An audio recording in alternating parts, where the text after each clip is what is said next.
This is my disc destroyer. It's a mean little machine with one job, testing grinding discs. With so many grinding discs and countless reviews, it's hard to separate fact from fiction. This is where the disc destroyer comes in. It cuts through the noise, delivering real results. No bias, no sponsorships, just cold hard tests. Grinding discs can face a lot of real-world challenges, like high and low pressures, hot and cold materials, and of course, fast and slow speeds. This machine tests it all, so that we can finally find the truth in the reviews. Today I am testing the Pearl Abrasives Type 27 flap disc, coming in at $3.55 per disc. Online, I found nearly perfect scores for Pearl Abrasives. This 5-star review notes they're pricey, but long-lasting. Are these ratings reliable? And can I get the same top-tier performance? Let's test them to find out. Each disc will be grinding this test bar to see how much it can remove within 20 minutes time. This will chart out its story and tell us exactly how this disc behaves, based on how much material it removes at any given point. But if the disc stops effectively grinding the bar, or just straight up disintegrates, the test is over. Let's begin. I kicked off the first set of tests by simulating light pressure grinding. I did this by adding a 4-pound weight to my rig. This is roughly the weight of the grinder. So how did the disc do?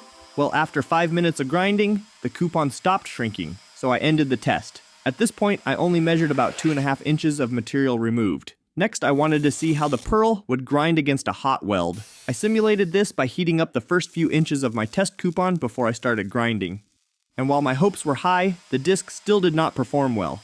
On hot metal, the pearl is only able to cut about 3 inches of material at just over 4 minutes. This slight improvement leaves me wanting more out of this disc. Next, I am going to slow down the grind speed. This could help the disc gain some longevity. So I kept my 4-pound weight, but I lowered my grinding speeds from 11,000 RPMs to 6,000. And this switch actually pushed our disc performance in the opposite direction. On both hot and cold metal, somehow managed to cut even less material than before. So what's happening here? It's safe to say that this disc is glazing, or losing abrasive quality, making it unable to keep cutting our coupon. But somehow these users are avoiding the glaze and getting long-lasting quality performance. One last thing we can change is how heavy we are pressing on the grinder, so I swapped out the 4-pound weight for 8. And this time, the Pearl Abrasive began cutting at an aggressive rate. At around 2 minutes, the disc was outperforming the other tests. To my surprise, the Pearl lasted the full 20 minutes of the test and took off almost 19 inches. I am going to heat up the coupon once again and see what this disc can do at high pressure and high heat. This time, the disc started even more aggressively than in the cold test. Though it wore out faster, it cut over 20 inches, the best result all day. Heavy pressure and hot metal seem to be the key with this Pearl Abrasives disc.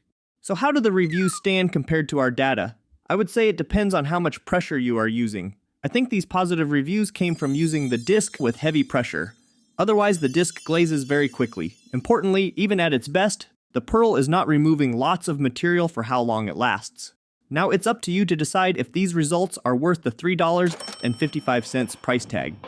If you'd like to see the data I've collected for this disc, as well as the other discs in these tests, I've posted them at the Fireball forum, linked in the description.